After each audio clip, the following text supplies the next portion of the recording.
na Netflix agora, tá disponível pra vocês assistirem. Assista, porque tá, mano, impecável. Mas uma parada me chamou Ação do muita começo ao atenção, fim. exato. Tem muita ação do começo ao fim, assim. Os planos sequências, é uma parada meio que, tipo, a câmera acompanhando todos os embates ali, todas as lutas e tal.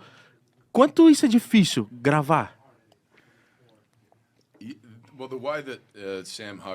Bom, o Sam, que é o diretor, a forma como ele filma o plano sequência não é a forma tradicional, com 3, 4 câmeras, onde você tem vários pontos de corte. Vários pontos do filme, principalmente aquele que tem 22 minutos de duração, é assim, é uma série de diferentes tomadas que estão coladas juntas para parecer que é uma tomada só, então não dá para você se esconder muito atrás da edição e dos ângulos da câmera, sabe? Tem que ser bem feito e é exaustivo.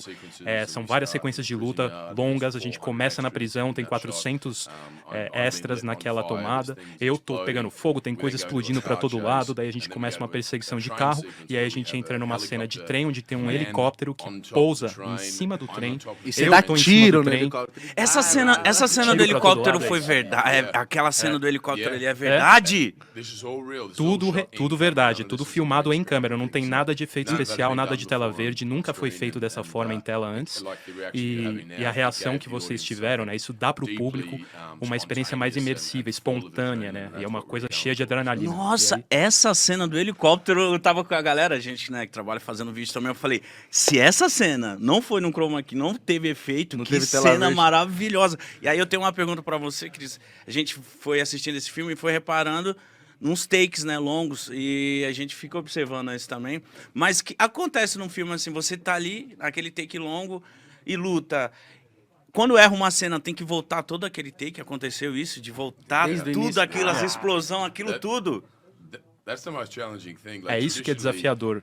Normalmente, quando você comete um erro, não tem problema. Você tem outros ângulos, outras câmeras, você consegue fazer o corte e se virar na edição. Mas tem vezes que tem 400 extras lá e você tem lá 95% da cena completa. Se tem um errinho, você tem que voltar para o zero e começar de novo. Então o negócio é exaustivo, é cansativo, tem muito risco, tem muita chance, muita margem para erro, mas a recompensa é muito grande, sabe? O que você vê na tela é o que acontece mesmo. E isso tem outra energia, né? Carrega outra coisa pro cinema. Então, com certeza valeu a pena. Todas as lesões, todo o sangue, suor e lágrimas que a gente derramou ali, no final das contas, foi um produto incrível que a gente tem muito orgulho e a gente agradece de ter feito assim. Que isso, cara. Demorou quanto tempo pra gravar? Desculpa, Não, mano. fica à Só tô falando desse vontade, filme. fica Quanto à tempo foi de vontade. gravação? Bom, essa sequência tem 29 dias que levou para gravar. Agora, o filme inteiro foi uns 4 meses. Mas aí tem 6 a 12 meses de preparação, de ensaio e de planejamento. Principalmente com o Sam Hargrave, né, que é o diretor e os dublês, eu tive que trabalhar 2 meses antes do filme só de preparação. E aí, quando a gente começou a filmar, foi assim, a gente tá sempre atualizando, sempre mexendo alguma coisa. Acho que foram 6 mil movimentos de coreografia que eu tive que aprender pro filme. É como se fosse um atleta profissional, né? Não é nem um ator até. Que isso, a gente tava vendo um pouquinho do seu treino, pô, você faz boxe ali, aí malha pra caramba, deve ser puxado, cansativo pra caramba, exaustivo, mas eu queria saber mesmo o quanto tem de você, do Chris, dentro do papel, porque a gente mesmo percebendo que é uma parada soldado, pô, tiro pra caramba, coisa tensa, a gente percebe que tem uma leveza, que você dá uma brincada, que você tem o Chris ali, sabe? Tipo, como é nos seus outros papéis, você faz questão disso acontecer? É. Com certeza. 95% das cenas de ação desse filme são feitas por mim mesmo. Eu prefiro fazer, né? O máximo que eu consigo fazer, eu prefiro fazer. Mas muitas vezes não é necessário. E aí eu tô filmando uma cena, faço uma cena de ação aí depois, coloco um dublê para fazer simultaneamente. Mas para esse filme a gente queria que tivesse uma sensação específica, né? Eu precisava estar lá na linha de frente. Então foi assim, a experiência mais imersiva que eu já tive, a coisa mais exaustiva que eu já fiz na minha vida. Mas como vocês falaram, isso muito de você estar lá presente, né? A gente gosta de estar ali. E isso acho que faz parte da alegria do trabalho, né? Uma coisa mais pessoal para você e se conecta com o Quando público. você faz um filme desse, como que deve ficar a sua cabeça? Você, nesse período que você tá gravando, você se sente um soldado, um matador, porque ali você matou muita gente, mano. Sério, eu Você nunca tem vi. noção de quantas pessoas foram mortas nesse filme? A contagem tava alta ali, hein? Tentar sobreviver, né? A prioridade é sobreviver, porque, cara, uma loucura. As situações que você passa, o que você tem que fazer. Eu e todos os dublês, todos os atores, enfim, eu acho que a gente levou pro limite mesmo, pro extremo. Mas olha, você fica exausto todo dia, mas a recompensa, como eu falei, é lá em cima. E tem uma colaboração muito bacana entre todos da equipe.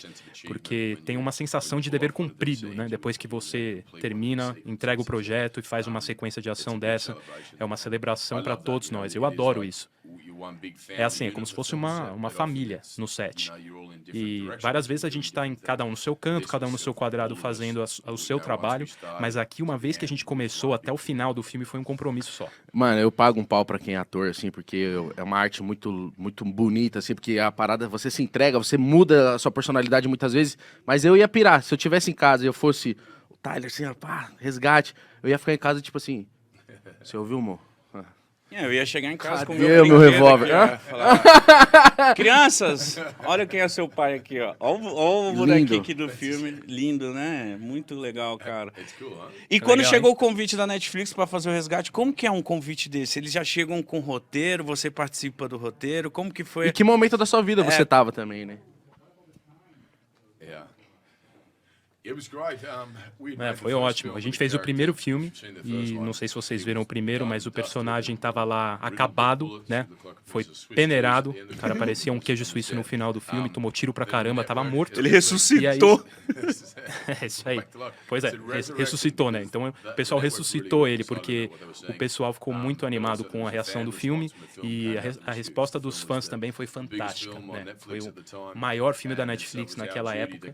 Então, o nosso dever era voltar e contar essa história de uma forma mais profunda, de uma forma maior, né? Elevando o patamar aí da ação e integrar um pouco mais de emoção também. Isso foi muito bacana pra gente fazer. Poder mergulhar na história do passado do personagem, não era aquela coisa bidimensional, o cara é profundo, várias camadas, tinha vergonha, culpa, tinha uma tortura na alma do cara no fundo, e a gente descobre por quê. A gente vê isso em mais profundidade. Eu acho que isso impacta mais o público, sabe? Você pode ter ali um filme de ação que é espetacular, com um monte de explosão, mas se você não tiver uma conexão pessoal com o personagem, se você não tiver empatia, se não tiver uma ligação emocional, aí é só ruído, é só barulho. Então integrar emoção e ação é muito importante nesse filme. Enfim, foi um feedback muito bacana que a gente recebeu e acho que foi isso que reverberou com o público. Cara, que isso é muito, muito, muito foda, porque eu fico imaginando o desafio que é, porque depois do 1, que foi espetacular, vocês vieram no 2 e eu acho que o 2 tá melhor que o 1, e não, tipo, num lance de comparação, mas de você ver o quanto bem filmado foi, bem ensaiado, todo esse lance. A grandeza, né? A grandeza do trabalho mesmo tá gigante, e o quanto isso é difícil, tipo, entrar novamente numa franquia, porque, tipo, querendo ou não, a gente que é público fica, tipo, tá, será que é o 2 só pra... Não quero dar spoiler, será que vai ter o 3? Exato. Vai ter que assistir. Exato, mas será que estão fazendo o segundo filme, o terceiro filme, pra faturar só... Porque, não, óbvio, faturar é importante, ou é, tipo assim, pra fazer a construção da história? Porque eu senti isso, que tem a construção da história, não foi simplesmente uma história, uma história 2 jogada, não, tem uma continuação, tá tudo entrelaçado. Uma saga, né? Uma saguinha. É isso. Eu acho que uma coisa vai junto com a outra, né? Só ganha dinheiro e se você tem essa conexão com o público. E tem várias franquias e várias tentativas, né? Muito do produto que a gente vê são com heróis, existem franquias que estão sendo refeitas agora. Então, ter uma ideia original como essa é uma coisa muito importante pra gente. Então, a gente é grato pelos fãs que estavam com a gente no primeiro filme, que apoiaram a gente para fazer o segundo. E se esse filme tiver o mesmo impacto que o primeiro teve, com certeza vai ser fantástico a gente seguir, continuar a franquia. Seria ótimo. Se a gente tiver algo que... Enfim, a gente quer uma ideia original, uma história única, em vez de repetir algo. Da hora.